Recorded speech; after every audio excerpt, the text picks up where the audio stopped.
రాష్ట్రంలో ఈ నెలలో విద్యా సంస్థలు ప్రారంభం కాబోతున్నాయి. ముఖ్యంగా విద్యారంగం అంతా కూడా మన రాష్ట్రంలో ప్రైవేటు, కార్పొరేట్ విద్యా సంస్థల చేతుల్లోనే కొనసాగుతుంది. ప్రభుత్వ పాఠశాలలు, కళాశాలలు సరైనటువంటి సౌకర్యాలు లేక, అట్లాగే బోధనా సిబ్బంది లేక అతి తక్కువ మంది విద్యార్థులు వాటిలో చదువుతున్నారు. ప్రైవేటు విద్యా సంస్థల్లో, కార్పొరేట్ సంస్థల్లో ఇష్టానుసారంగా ఫీజులు వసూలు చేస్తూ దోపిడీ కొనసాగిస్తున్నటువంటిది ఉంది. వాటిని అరికట్టేటటువంటి విధానం లేదు. ప్రైవేటు విద్యా సంస్థలంతా కూడా సంవత్సరానికి మన రాష్ట్రంలో 25,000 కోట్ల రూపాయల వ్యాపారం ఈ విద్యారంగం మీద వ్యాపారం కొనసాగుతుందని లెక్కలు తెలియజేస్తున్నాయి. ఫీజులు ఎంత ఉండాలి ఏంటి అని నియంత్రించడానికి ఒక చట్టం లేదు. అందుకనే సిపిఎం పార్టీ ఆధ్వర్యంలో జూన్ నుంచి జూలై, ఆగస్టు ఈ 3 నెలలంతా కూడా వివిధ అంశాల మీద, ప్రజా సమస్యల మీద క్యాంపెయిన్ నిర్వహించాలని చెప్పి రాష్ట్ర కమిటీ పిలుపునివ్వడం జరిగింది. ప్రభుత్వ పాఠశాలలు, కళాశాలలు పర్యటన చేస్తాం. అక్కడున్న సమస్యలన్నింటినీ కూడా ప్రభుత్వం దృష్టికి తీసుకొస్తాం, ప్రజల దృష్టికి కూడా తీసుకొస్తాం. ప్రభుత్వ రంగంలో విద్య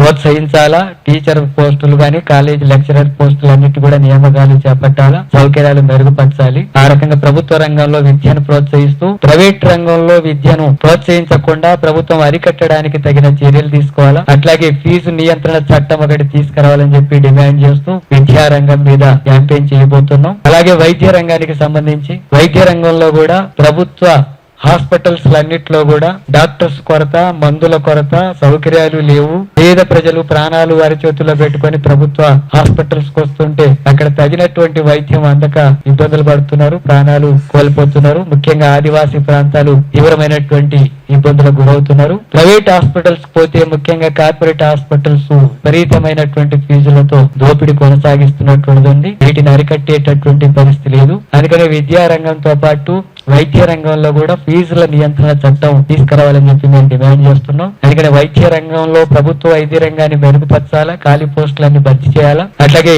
ప్రైవేట్ హాస్పిటల్లో ఫీజుల పేరుతో జరుగుతున్నటువంటి దోపిడీని అరికట్టడానికి ఫీజుల నియంత్రణ చట్టం తీసుకురావాలని చెప్పి మేము డిమాండ్ చేస్తున్నాం. మూడవది నిరుద్యోగ సమస్య. తెలంగాణలో తీవ్రంగా లక్షలాది మంది నిరుద్యోగులు ఉద్యోగాల కోసం ఎదురు చూస్తున్నారు. తెలంగాణ రాష్ట్రాన్ని సాధించుకునేటప్పుడే నీళ్లు, నిధులు, నియామకాలు అనేటటువంటి ఉద్యమంలో నిరుద్యోగులు, యువత పెద్ద సంఖ్యలో పాల్గొంటారు. కానీ అది తెలంగాణ వచ్చి 12 సంవత్సరాలు అయిపోయి మొన్ననే ఈ కార్యక్రమం నిర్వహించుకున్నా ఇప్పుడు ఈ ప్రభుత్వం అధికారంలోకి, కాంగ్రెస్ వచ్చినాక మేము అధికారంలోకి వస్తే 2 లక్షల ఉద్యోగాలు భర్తీ చేస్తాం అన్నటువంటి హామీ అమలు జరిగింది. అట్లాగే టీచర్ పోస్టులు, హాస్పిటల్లో ఉండేటటువంటి డాక్టర్స్, ఇతర సిబ్బంది ఇటువంటి పోస్టులు అన్నింటినీ కూడా వివిధ రంగాల్లో లక్షల పోస్టులు ఖాళీలు ఉన్నాయి. అందుకని ఈ నిరుద్యోగులకు ఇచ్చినటువంటి హామీ అమలు చేయడానికి వెంటనే ఈ 2 లక్షల ఉద్యోగాల పోస్టుల భర్తీ కోసం నోటిఫికేషన్ ఇవ్వాలని చెప్పి డిమాండ్ చేస్తారు. నాలుగోది తెల్ల రేషన్ కార్డులకు సంబంధించి. తెల్ల రేషన్ కార్డులు పొందుతున్నటువంటి వాళ్ళు 1 కోటి మందికి పైగా ఉన్నారు. వీళ్ళలో తెల్ల రేషన్ కార్డు ఉంది, వాళ్ళకి చాలా సౌకర్యాలు ఇస్తున్నాం అని చెప్పి ప్రభుత్వం చెప్తున్నటికి వాస్తవానికి ఒక మనిషికి 6 కేజీల బియ్యం తప్ప తెల్ల రేషన్ కార్డు మీద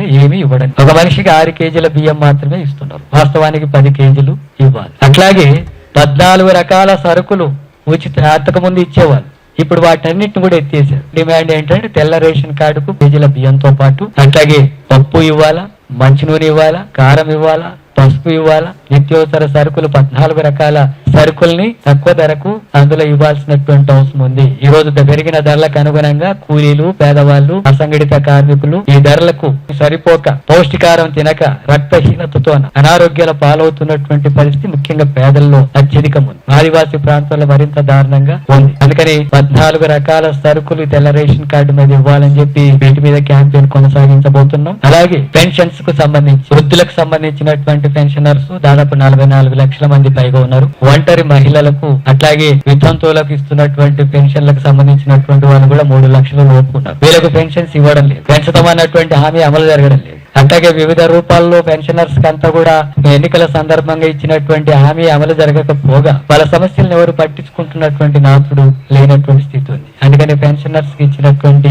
హామీ ప్రకారం వాళ్ళకు పెంచాలని చెప్పి ఈ సమస్యను కొనసాగించబోతున్నాం. అట్లాగే ఇండ్ల స్థలాల సమస్య పెద్ద సమస్య ఉంది. ఇప్పుడు ఇందిరమ్మ ఇండ్లు నియోజకవర్గానికి కొన్ని అరకొర అని చెప్పి దీన్ని సంవత్సరాల తరబడి జరిపేటటువంటి పద్ధతుల్లో ప్రాజెక్టు లాగా కొనసాగిస్తున్నటువంటి వైఖరి ప్రభుత్వం కొనసాగి ఇండ్ల స్థలాలు లేనటువంటి ప్రతి పేద కుటుంబానికి అంతా కూడా 120 గజాల ఇంటి స్థలం ఇవ్వాలని చెప్పి మేము డిమాండ్ చేస్తాం. ఇంటి స్థలం ఇవ్వడానికి నిధులు అక్కర్లేదు. ఇందిరమ్మ ఇండ్లు నిర్మాణం చేయాలంటే నిధులు కావాలి. కానీ 120 గజాల ఇంటి స్థలం పేదవాడికి ఇవ్వడానికి ఏ నిధి డబ్బులు ఖర్చు కావాల్సిన అవసరం లేదు. ప్రభుత్వ స్థలాలే ఉన్నాయి, హైదరాబాద్ లో కూడా ఉన్నాయి. ఇప్పుడు పెద్ద ఎత్తున వేల ఎకరాల భూములంతా కూడా కబ్జాకైనటువంటివి అన్ని కూడా హైడ్రా మిగతా వాళ్ళంతా కూడా భూముల్ని స్వాధీనం చేసుకుంటున్నాం అని చెప్పి చెప్తున్నారు. అవన్నీ కూడా పేదవాళ్ళకంతా కూడా ఇండ్ల నిర్మాణానికి హైదరాబాద్ లో చేపట్టొచ్చు. అట్లాగే గ్రామీణ ప్రాంతాల్లో ఇళ్ల స్థలాలు లేనటువంటి పేదలకు ఇళ్ల స్థలాలు ఇవ్వడానికి ప్రభుత్వ స్థలాలు ఉన్నాయి. పైసా ఖర్చు కాకుండా ముఖ్యమంత్రి సంతకం పెడితే అందరికి కూడా దాదాపు 30 లక్షల కుటుంబాలు ఇళ్ల స్థలాలు లేని వాళ్ళు, ఇల్లు లేనటువంటి వాళ్ళు తెలంగాణలో ఉన్నారు. వాళ్ళందరికి కూడా ఇళ్ల స్థలాలు, ఇళ్లు నిర్మాణం చేపట్టాలనేటటువంటి అంశం మీద కూడా మేము డిమాండ్ చేస్తున్నాం. విద్య, వైద్యం ప్రభుత్వ రంగంలో పూర్తిగా ఉచితంగా ఉండాలి. ప్రైవేట్లో ఫీజుల నియంత్రణ చట్టం తీసుకురావాలి. తెల్ల రేషన్ కార్డులకు సంబంధించినటువంటి 14 రకాల సరుకులు ఇవ్వాలి. నిరుద్యోగులకు ఖాళీ పోస్టులు భర్తీ చేస్తామన్నటువంటి హామీని వెంటనే అమలు చేయాలా. పెన్షనర్స్ కి ఇచ్చినటువంటి హామీ ప్రకారం వాళ్ళ పెన్షన్స్ ని పెంచాల్సినటువంటి అవసరం ఉంది. వీటన్నిటికి సంబంధించినటువంటి అంశాల మీద సిపిఎం పార్టీ రాష్ట్ర కమిటీ పిలుపు మేరకు అన్ని మండలాల్లో, గ్రామ స్థాయిలో, అట్లాగే పట్టణ స్థాయిలో హాస్పిటల్స్ ని, స్కూల్స్ ని పర్యటన చేస్తాం. రేషన్ డీలర్ షాపుల్ని పర్యటన చేస్తాం. ఇళ్ల స్థలాలు లేని పేదల దగ్గరికి వెళ్లి వాళ్ళ సమస్యల గురించి మాట్లాడతాం. నిరుద్యోగ సమస్య మీద, వీటన్నిటి మీద ఈ 3 నెలలంతా కూడా రాష్ట్ర పార్టీ క్యాంపెయిన్ నిర్వహించాలని చెప్పి పిలుపునివ్వడం జరిగింది రాష్ట్ర కమిటీ. అలాగే ఈ సమస్యల పరిష్కారం కోసం చివరిన ఈ క్యాంపెయిన్ అంతా ముగింపు సందర్భంగా హైదరాబాద్ లో భారీ సభ, ప్రదర్శన సభ నిర్వహించబోతున్నాం. రాష్ట్ర ప్రభుత్వం ఇప్పటికైనా సరే ఇచ్చినటువంటి హామీలు అమలు చేయడానికి, ఈ సమస్యలు పరిష్కరించడానికి ముఖ్యమంత్రి రేవంత్ రెడ్డి తగిన చర్యలు తీసుకోవాలని చెప్పి మేము డిమాండ్ చేస్తున్నాం. అలాగే కేంద్ర ప్రభుత్వం కూడా